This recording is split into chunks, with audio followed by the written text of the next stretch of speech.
Health insurance നിങ്ങൾ എടുക്കുന്നുണ്ട്. ഇപ്പോൾ പല ഹോസ്പിറ്റലുകൾക്കും ഹെൽത്ത് ഇൻഷുറൻസ് കാണുന്നുണ്ട് അല്ലേ? നിങ്ങൾ എത്രയാണോ പേ ചെയ്യുന്നത് ആ പൈസയുടെ ചികിത്സ, നിങ്ങൾ 5000 കൊടുത്തിട്ടാണ് പോളിസി എടുത്തത്, 5000 രൂപയുടെ ചികിത്സ നിങ്ങൾക്ക് ജായിസാണ് അല്ലേ? വലിയൊരു ട്രീറ്റ്മെൻറ്റ് നിങ്ങൾക്ക് വേണ്ടി വന്നു, നിങ്ങളുടെ കയ്യിൽ കൊടുക്കാൻ പൈസ ഇല്ല, നിങ്ങൾക്ക് ഒരു നിലക്കും അത് പേ ചെയ്യാൻ കഴിയില്ല, മജ്ബൂറാണെന്ന് വിചാരിക്കുക. ആ സമയത്ത് ഒരു മനുഷ്യൻ ഇല്ലാ മൗതുരിർത്തും, നിങ്ങൾക്ക് ഗതികേട് കൊണ്ട് കുടുങ്ങിപ്പോയാൽ നിങ്ങൾക്ക് പന്നിമാംസം തിന്നാം എന്ന് ഖുർആൻ പറഞ്ഞോ. അതുപോലത്തെ ഒരവസ്ഥയിലാണെങ്കിൽ മാത്രമേ നമുക്ക് ആ പോളിസി കൊണ്ട് ഉപകാരം എടുക്കാൻ പറ്റുള്ളൂ. കാരണം അത് നമ്മുടെ പൈസയല്ല, ഒരുപാട് ആളുകളുടെ കാശാണ്. അതും ലോട്ടറിയൊക്കെ ഒരുപോലെയാണ്, അതല്ലെങ്കിൽ അതിൻ്റെ സമാനമാണ്. അത് പിന്നെ ബൈത്തുൽ മാലാണെന്നൊക്കെ പറഞ്ഞിട്ട് ഓരോരുത്തർ വെറുതെ പച്ച നുണ പറഞ്ഞ് വ്യാഖ്യാനിക്കുന്നുണ്ട്. അത് ബൈത്തുൽ മാലല്ല, ബൈത്തുൽ മാൽ വേറെയാണ്. അതുകൊണ്ട് ശ്രദ്ധിക്കുക. നമുക്ക് ആ പോളിസിയുടെ എമൗണ്ട് എത്രയാണോ അത് നിങ്ങളുടെ ഹക്കാണ്. അതിലേറെ വരുന്നത് നിങ്ങളെ കൊണ്ട് പേ ചെയ്യാൻ പറ്റും, നിങ്ങൾ പേ ചെയ്തേ പറ്റൂ.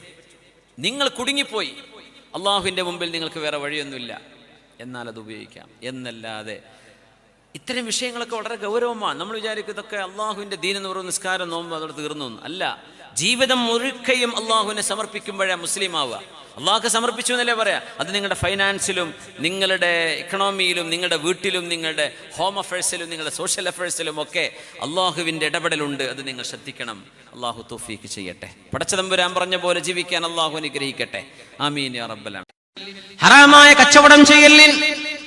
ഹറാമായ കച്ചവടം ഒരുപാടുണ്ട്.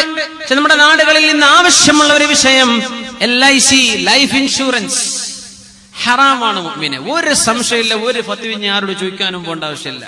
അത് ഗ്യാരണ്ടിയാണ്. ലൈഫ് ഇൻഷുറൻസ് ഹറാമാണ്.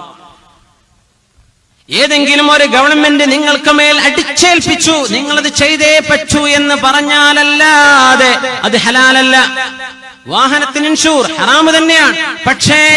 പക്ഷേ അത് ഇൻഷൂർ ചെയ്തില്ലെങ്കിൽ, റോട്ടിൽ ഓടിക്കാൻ പറ്റില്ലെങ്കിൽ അവിടെ നിങ്ങൾക്ക് റുഖ്സയുണ്ട്, ഇളവുണ്ട്. നിങ്ങൾ അടച്ച പൈസ തിരിച്ചു വാങ്ങിച്ചു, അത് നിങ്ങൾക്ക് ഹലാലാണ്.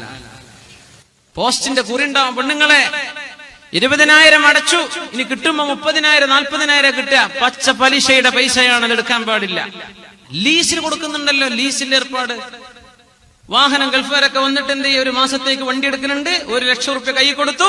ഇവൻ 1 മാസം വാഹനം ഓടിച്ചു, വാഹനം തിരിച്ചു കൊടുത്തു, 1 ലക്ഷം ഇവന് തിരിച്ചു കിട്ടും ചെയ്തു. ഇപ്പൊ എത്രയും ചെലവാക്കിയത് പെട്രോൾ അടിച്ച് മാത്രം, വാഹനത്തിന് വാടകല്ല. എന്തേ വാഹനം പണയം കൊടുത്തു, ആ പൈസ അത് മുതലാളി ഉപയോഗിച്ച് വാഹനം തിരിച്ചെടുത്തപ്പോ ആ പൈസ തിരിച്ചു തന്നു.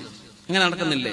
വീട് പണയത്തിന് വാങ്ങിച്ചു താമസിക്കാൻ വേണ്ടിയിട്ട്. വീടിന്റെ വാടക എത്രയാ? ഒരു കൊല്ലത്തേക്ക് 50,000 കൂടെ കൊടുത്തു വീടിന്റെ ഉടമസ്ഥന്. 1 കൊല്ലം താമസിച്ച് തിരിച്ചു പോരുമ്പോ ഉടമസ്ഥന് 50,000 കൊണ്ടുപോയി.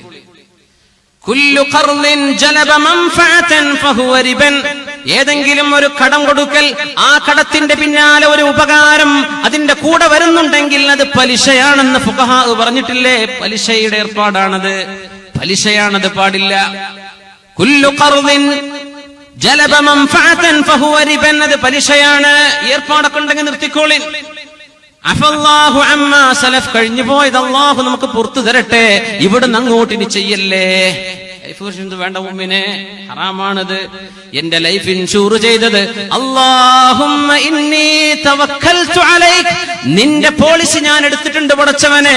ബിസ്മില്ലാഹി തവക്കൽതു അലല്ലാഹ് വലാ ഹൗല വലാ ഖുവത ഇല്ലാ ബില്ലാഹ്. ഒരു ഇൻഷുറൻസുകാരനും നിങ്ങളുടെ ശരീരത്തിന്റെ സംരക്ഷണം ഏറ്റെടുക്കാൻ പറ്റുമോ? ഒരു ഇൻഷുറൻസുകാരന് നിങ്ങൾക്ക് സംരക്ഷണം വാഗ്ദത്തം ചെയ്യാൻ പറ്റുമോ? ഇവന്റെ കമ്പനിയും ഈ ഏജന്റിന്റെയും ശരീരമടക്കം ഏതൊരു രാജാതിരാജന്റെ കയ്യിലാണോ, ആ രാജാതിരാജനിൽ തവക്കുൽ ചെയ്യുന്ന മുസ്ലിമിന് പിന്നെ എന്തിന് വേണം ഇൻഷുറൻസ് മുഅ്മിനെ?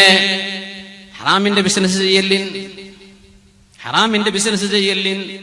അല്ലാഹു നമുക്ക് ബോധം തരട്ടെ. അല്ലാഹു ഹറാമുകളിൽ ചെന്ന് ചാടാതെ അല്ലാഹു നമുക്ക് കാത്തുരക്ഷിക്കട്ടെ.